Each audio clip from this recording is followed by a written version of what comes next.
Welcome to my January 2022 garden tour. This is what the front entrance to the garden looks like. This pot is housing miscellaneous stuff, but soon it will house coral vine. We've got some raspberries, a fruit punch mango, which is hidden underneath this frost cloth. It'll come off in a few weeks, but I'm just waiting for our last frost. These are iceberg roses. There's a little pineapple plant back there that I'm trying to propagate, and some pots that I just filled up with soil this morning. This right here is my bear's lime tree. Climbing this arbor, we have a bougainvillea with one singular bloom up there. On the other side, I have some star jasmine, and I think together it'll look really beautiful. This is a clementine tree. More iceberg roses, and this is a tropic pink guava. Next to that, we have some Rosboro blackberries. And here's another look at the front of the garden.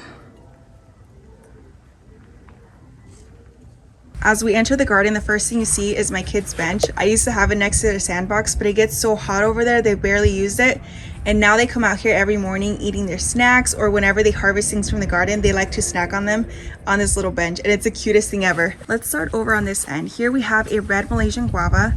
Don't mind the water. A lot of these pots are being watered right now, but this trellis is full of sugar snap peas. They look a bit wilted because it's been a bit warm and they wanted a nice drink of water. But soon, hopefully, they'll fill up this entire trellis, and it looks like they're already starting to flower as well. Next to them, I have a Marseille Black VS Fig, which I recently pruned back. It's one of my absolute favorite varieties. These two planters house some more peas, along with some brassicas and some celery. I put some garden ties running up and down so that the peas could hold on to something, and I think it's been working pretty great. Here we have another fig tree. I'm not sure where the label is. I need to find it. And over here we have another planter with some more sugar snap peas. And the same trellis so they could be symmetrical. In the corner I have some broccoli, which I'll soon replace with another annual. And here's a look at this portion of the garden.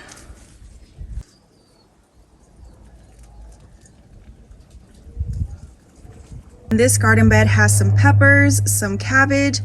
I think those might be collard greens. I'm not 100% sure.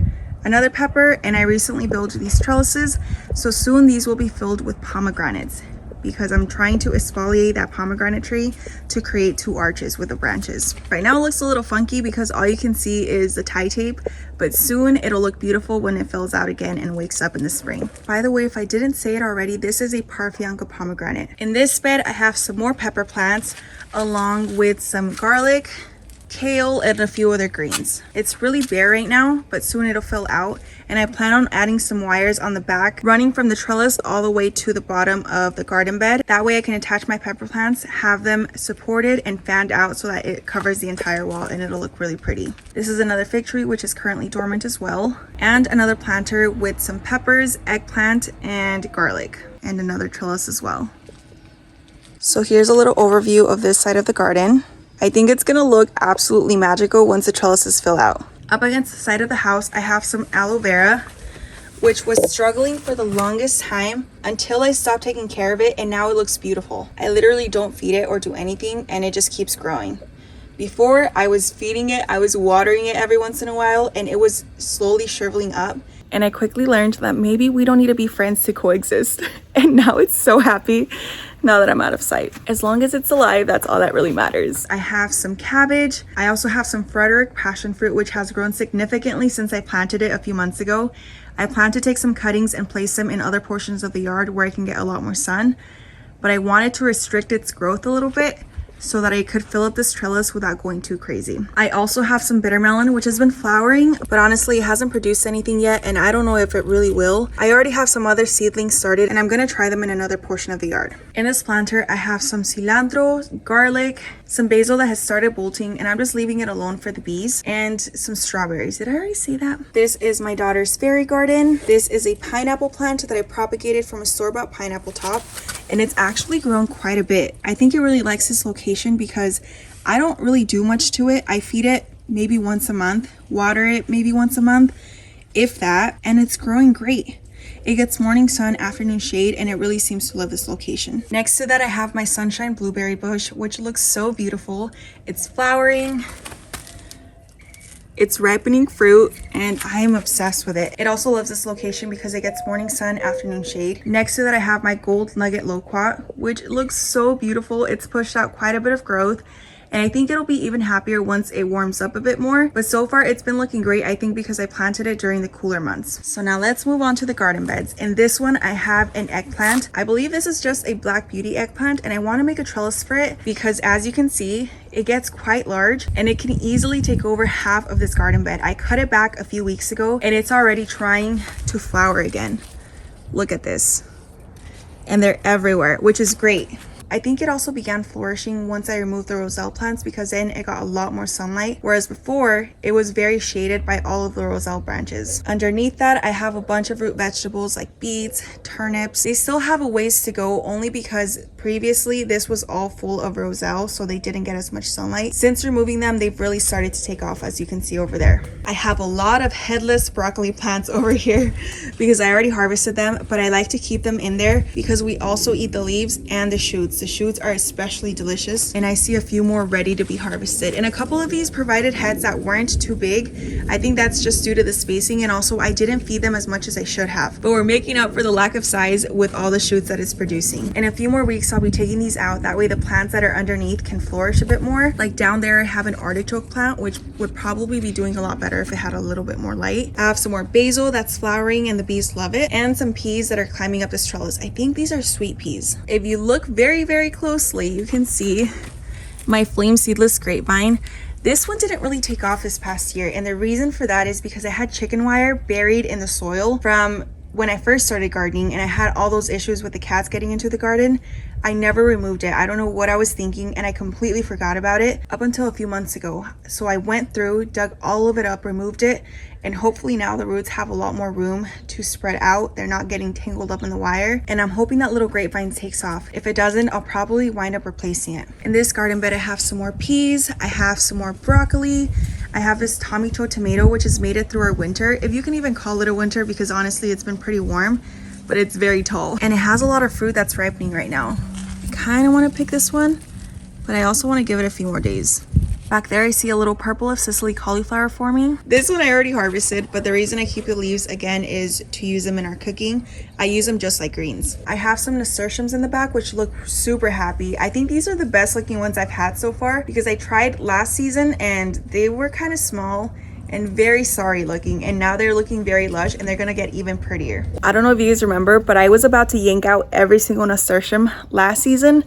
Was it last season or sometime last year? Because I never labeled them. I didn't know what was popping up in the garden, and I thought they were weeds because for the longest time I was taking care of a weed thinking it was chamomile. And right before it bloomed, I found another one in the front yard and realized that it was not chamomile. I had been feeding and looking after this weed for months. So when I saw the nasturtiums pop up, I immediately was like, you're not doing this to me again. And I think I pulled out maybe one or two, and then I finally realized that they weren't weeds, they were nasturtiums. They were very beneficial, beautiful additions to any garden, and there I was yanking them out. Climbing over this trellis, I have some hyacinth beans.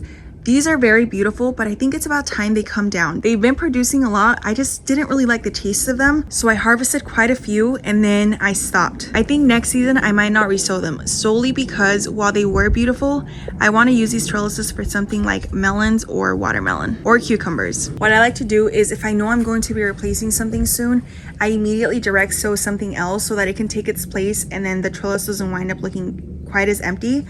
And then in a few weeks, these will go once it gets too warm, and they will be replaced with something else. On this side of the cattle panel, I have a Don Juan climbing rose. This side of the garden bed looks a bit emptier. We have some artichokes, some more sweet peas, basil, which is looking a little bit rough, but not as rough as these zinnias. Those poor little things are still hanging on, so I'm just gonna let them live out their life as much as possible. Next to them, I have some green beans, which also look very sorry right now, but they'll be replaced soon with something else. And for now, they still make the trellis look really pretty. This garden bed has some more peas grouped with some hyacinth beans, which are taking over this trellis and will be coming down soon. Okay, but look at those blooms.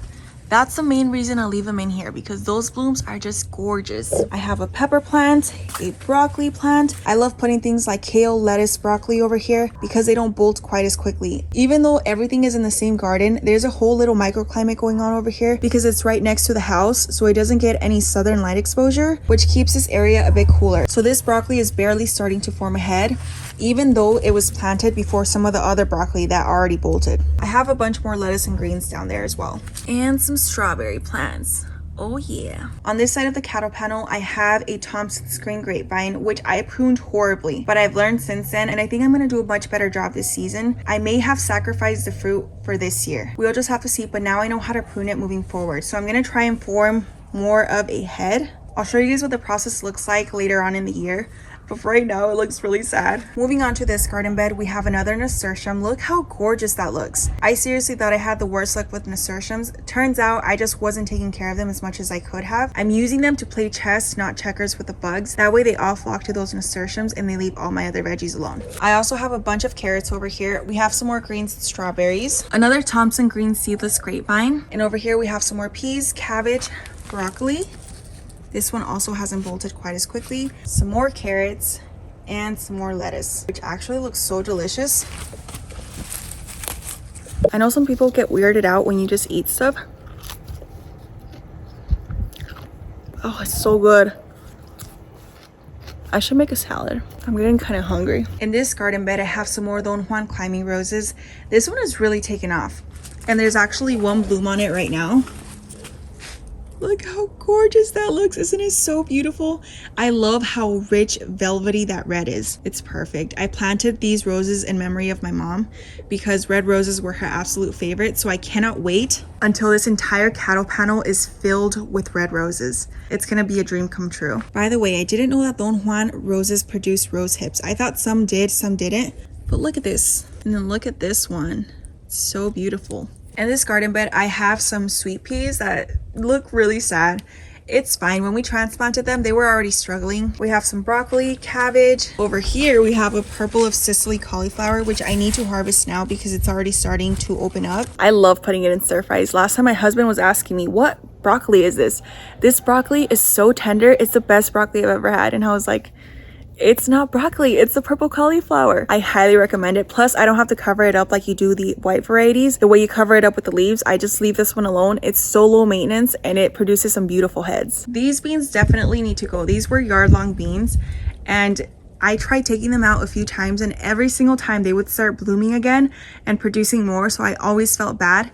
But now I know for sure that it's time for them to go because they're not producing anymore. I already harvested a few dried pods to save to replant in the spring, and now this vine has to go. But it did provide a lot of beauty for the longest time. I have another pepper plant right there. I believe it's a cayenne pepper, and another headless purple of Sicily cauliflower. On this garden bed, I have another flame seedless grapevine. This one I actually paid $5 for from Walmart, and it took off way more than the one that I got from an actual nursery. These definitely didn't grow as vigorously as my Thompson green seedless grapes, but I'm hoping that this year they really take off. In this garden bed, I have a lot of lettuce, which just seriously looks so freaking delicious. All I want to do is eat it. I have some more basil, some sugar snap peas, kale, more basil. This portion of the bed is a little bare. I transplanted a tomato, which looks a bit sad, only because that one was struggling in the grow tent, so I figured I might as well just bring it out here. It wasn't one of the varieties that I was really excited about, so I figured if it makes it, great. If it doesn't, I have a bunch more to transplant out in a few weeks. I have some nasturtiums, some more broccoli, and this serrano plant, which just keeps producing like crazy. Here's an overview of the garden right now.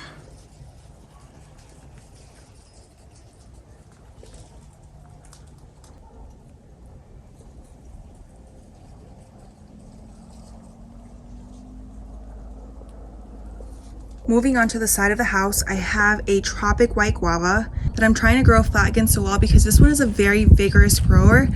When I bought it, it was really tiny and it's taken off quite a bit. So I really love the height because I want a bit more privacy, and using plants is my favorite way to make these cinder block walls a bit higher while still keeping things really pretty. It has tried flowering before, but it was still so new that I didn't allow it to, but this year I'm gonna let it fruit. Here I have some cilantro. This is a contender peach tree, which was my learning lesson because this is not suitable for my zone. We do not have enough chill hours, but I want to graft another variety onto here, probably a Florida Prince peach. In the meantime, it looks really sad. It's barely grown ever since I planted it, and it was one of the first trees in the garden as well. But I'm not surprised because it's really not meant for this area. Here I have some peas starting to pop up, and then I made this trellis out of bamboo stakes and some of the grapevine cuttings. That's another tomato plant that I also transplanted, and this one seems to be doing a lot better. It's in its own little pot, and I'm going to continue filling it with soil to get it to establish better roots, but I need to mix up some more soil first. This is a Chicago Hardy fig tree.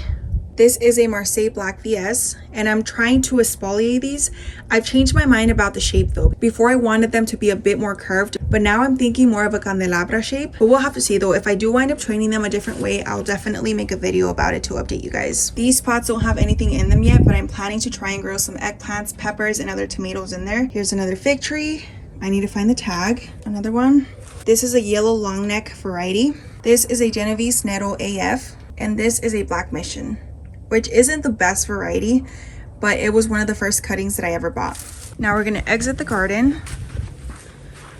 And along the front, I have a bunch of grow bags, most of which are filled, but some of them are still empty. It's just that they're so large, they're 30 gallons. It takes forever to fill them with soil. So I might not wind up using all of them, but some I just keep to store other things in. This right here is my Santa Rosa plum. I've got a bunch of flowers in there. This is my Florida Prince peach, which I need to spray with some dormant spray. I need to do that with all my trees right now, along with some copper fungicide, because I did see some leaf curl when this one first woke up. More Roseboro blackberries, some beautiful marigolds, and some old okra that's still hanging on, but it's coming down probably tomorrow. This is my Anna apple. I feel like my apple trees are waking up before anything else. And this one right here is a Burbank plum. Here's what this side of the yard looks like. I have some more trellises set up with some herbs in there, but I'm soon going to replace them with something like tomatoes, most likely. Something that'll climb, that way I can take advantage of those trellises. Here I have some celery, which is looking amazing, along with marigolds. This is my newly planted desert gold peach, which is already waking up as well. I'm going to exfoliate this one across, so I think it's gonna look really beautiful. Some more marigolds with some sun gold tomatoes and some sugar snap peas. More marigolds and peas. Some cactus, which is looking really funky. Honestly, I need to pot it, so I'll probably put it in a 15-gallon. And that one I propagated from a cactus that I bought at Food City for a few cents. This is my Dorset golden apple tree. And maybe a day or two ago, it hadn't leafed out yet, so I really need to spray it ASAP. Here I have some more peas and marigolds.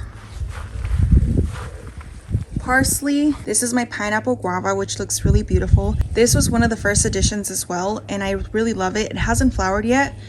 I know for sure it's not an ornamental variety. It should be producing fruit. It might just take a while, and I might also need to buy a second variety to cross-pollinate with. But because I've never tried the fruit, I'm just gonna leave it alone for a while to see what happens. This is my son's banana plant, which looks really sad, but it's hanging in there. This is a dwarf Cavendish banana. I honestly think it just didn't get as much sunlight as it would like, and I was overwatering it a bit.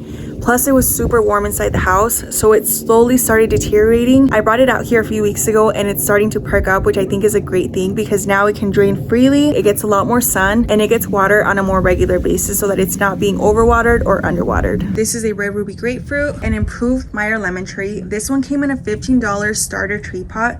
It was tiny, and it's one of my biggest trees so far. This is a Cara Cara orange, a blood orange, a Valencia orange, which I also bought as a $15 little tree in a starter pot, and some nopales that I also propagated from Food City. Here I have a lemon guava, which keeps trying to flower, so I'm just letting it, and once the fruit gets a little bit bigger, I might just take most of them off. But it's so stubborn. I've tried to stop it from flowering several times, and it just keeps on pushing out new growth and more flowers. This is a red dragon fruit. That's all the variety said. I paid like 15 bucks for it.